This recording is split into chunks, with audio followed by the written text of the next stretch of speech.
আসসালামু আলাইকুম আপুরা ভাইয়ারা কেমন আছেন? আলহামদুলিল্লাহ আমিও ভালো আছি। আশা করি আপনারাও যে যেখানে আছেন ভালো আছেন। দেখতে পারতেছেন আমি একটা মজার একটা রান্না নিয়ে আসছি আপনাদের জন্য।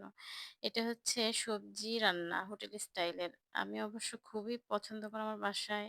এটা আমি প্রায় সময় রান্না করি। মুগ ডালটা ভেজে নিয়েছি হালকা, তারপরে পানি দিয়ে ভিজিয়ে রেখেছি।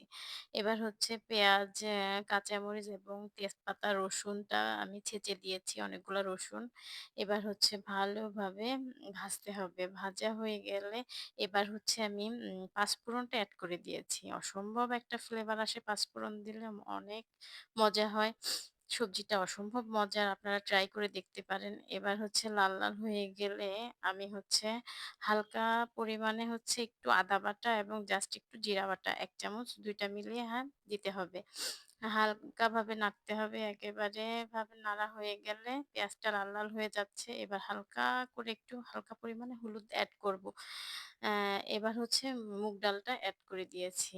অসম্ভব মজা হয়। এটা তো আমি ফ্রিজে রেখে দেই ২-৩ দিন।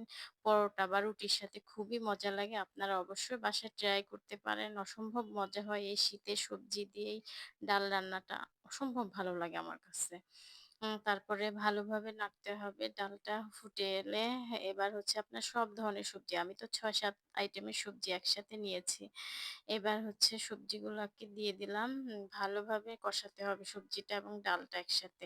ডালটা আমি সিদ্ধ করিনি কিন্তু জাস্ট ১ ঘন্টা ভিজিয়ে রেখেছিলাম। এ হয়ে গেছে। তারপরে হচ্ছে আপনার ঢেকে দিলাম। এই তো অনেকটাই কমপ্লিট হয়ে যাচ্ছে। এই তো সবজিটা কোনো পানি এড করিনি। পানিটা আপনার চলে আসছে সবজি থেকেই। ভালোভাবে মিশাতে হবে একদম ভালোভাবে ডালের সাথে। আপনারা আপনাদের পরিমাণ মতো দিবেন। এবার হচ্ছে আমার প্রায় কমপ্লিট। এবার একটু হালকা পরিমাণে আমি চিনি দিয়েছি। আমার তো একটু ভালো লাগে মিষ্টি, মিষ্টি হালকা পরিমাণের আমি দিয়েছি। এই তো হয়ে গেল আমার রান্নাটা।